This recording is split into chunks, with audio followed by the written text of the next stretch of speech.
In this particular video, I want to read. I want to read the Bible this morning, man. I've been reading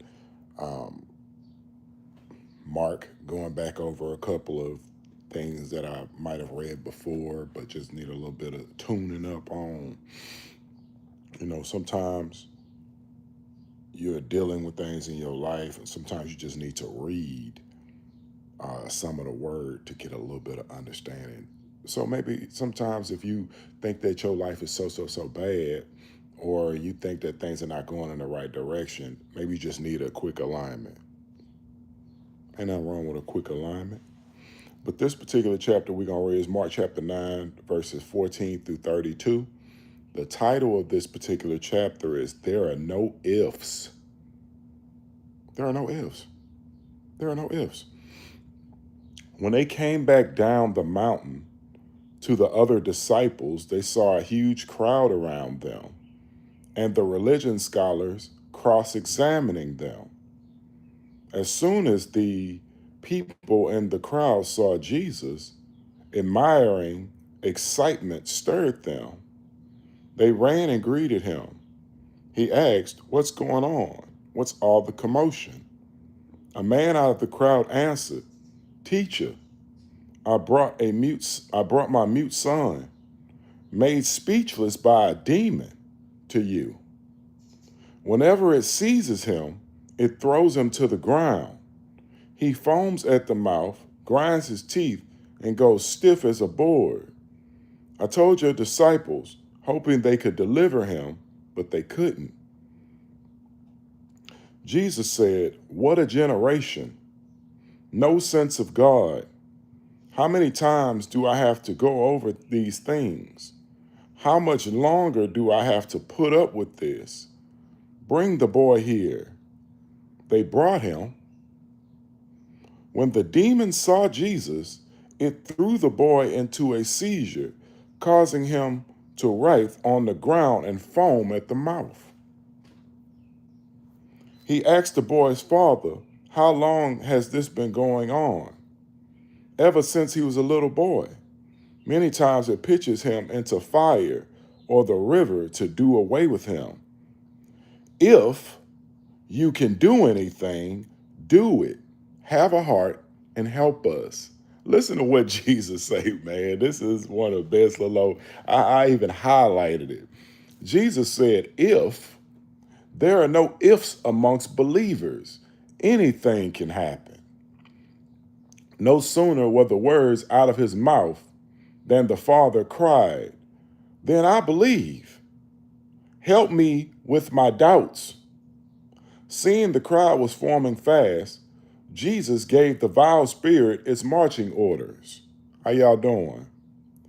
"Dumb and deaf spirit, I command you out of him and stay out."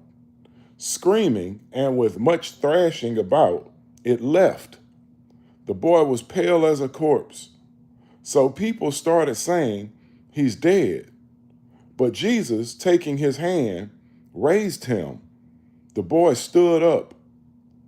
After arriving back home, his disciples cornered Jesus and asked, "Why couldn't we throw the demon out?" He answered, "There is no way to get rid of this kind of demon except by prayer." Leaving there, they went through Galilee. He didn't want anyone to know their whereabouts, for he wanted to teach his disciples. He told them, "The Son of Man is about to be betrayed to some people who want nothing to do with God. They will murder him. 3 days after his murder, he will rise alive." They didn't know what he was talking about, but we're afraid to ask about it. What's going on, my good people? I just want to read this, man. The title of this particular little mini chapter in the Message Bible is called There Are No Ifs. I read the Message Bible because a lot of people don't necessarily understand the ye's and the nays and the therefores and all. Some people don't understand stuff like that. So, especially me, I'm being a young Christian in the game. I like to read what it says in the Message Bible, then I'll bounce it off older Bibles just for my context. But when Jesus said, if, because the man that was dealing with this boy's seizures, back in the days, they used to think seizures were demons. Today, seizures are a common medical practice that they're trying to help stop. But back then, they thought it was demons. It was like, it's demons in this boy. The demons are causing him to seize up and foam at the mouth and all these things. It was not a medical practice or a medical thing that they could go and give you some medicine about. It's a lot of things that they can't cure today. Things like epilepsy, they can't cure this stuff. But back in the day, they assumed demon. And look at here, Jesus come in and throw the demon right up out of this young boy's body, and the boy goes back to normal. Ain't that something? But the man, see, this is what happens when you have "O ye of little faith." When it says there are no ifs. I mean, listen, greetings from here, greetings. Ever since he was a little boy, so Jesus asked him, asked the boy's father, how long has this been going on? Ever since he was a little boy.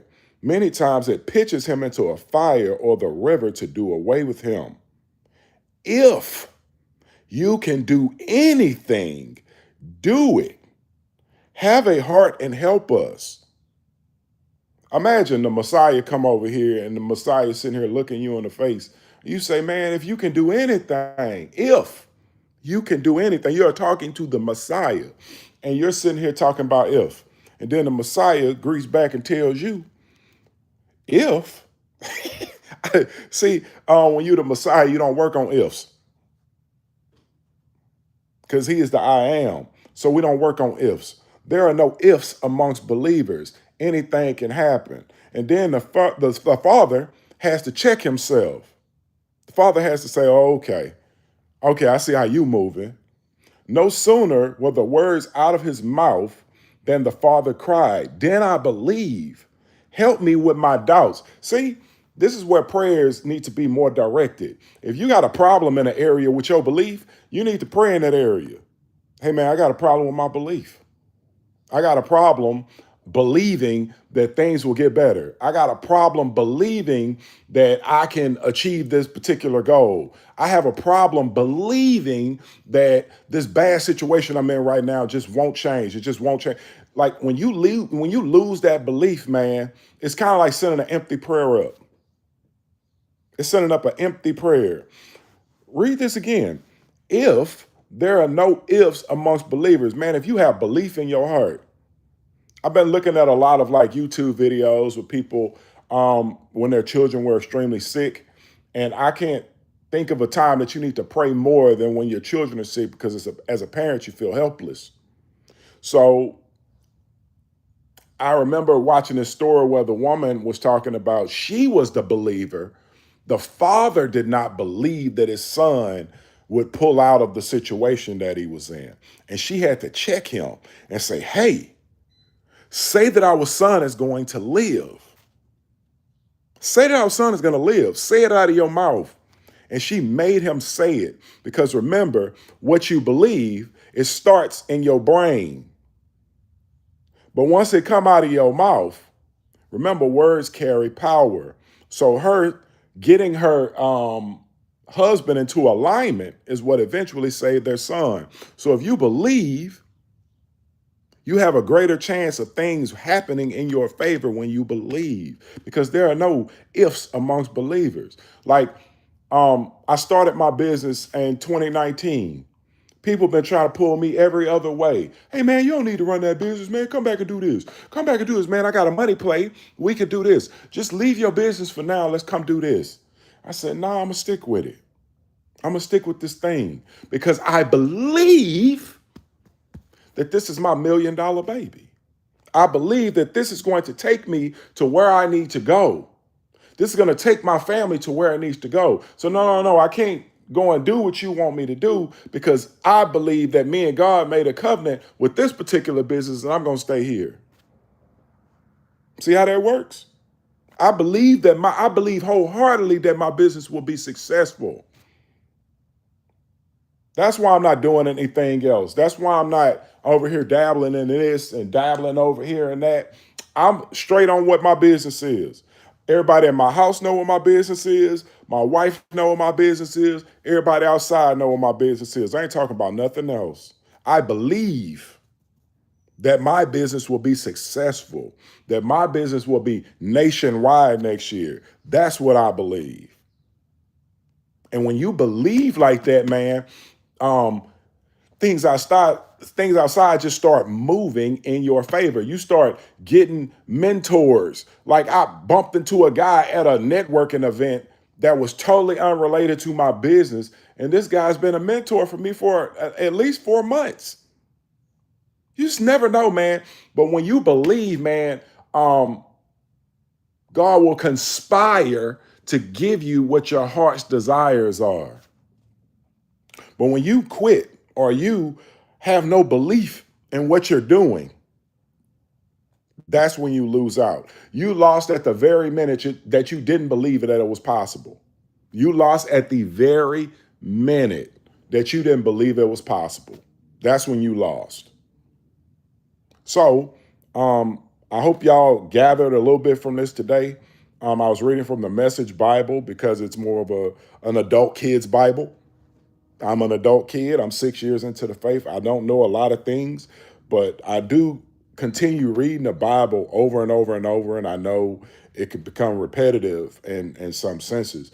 But when you read this stuff, man, it helps you in your personal life. So thank you, man. I appreciate you guys paying attention to me, listen to me for a second, man. God bless. Y'all have a great new year and be blessed. Be blessed. Peace out.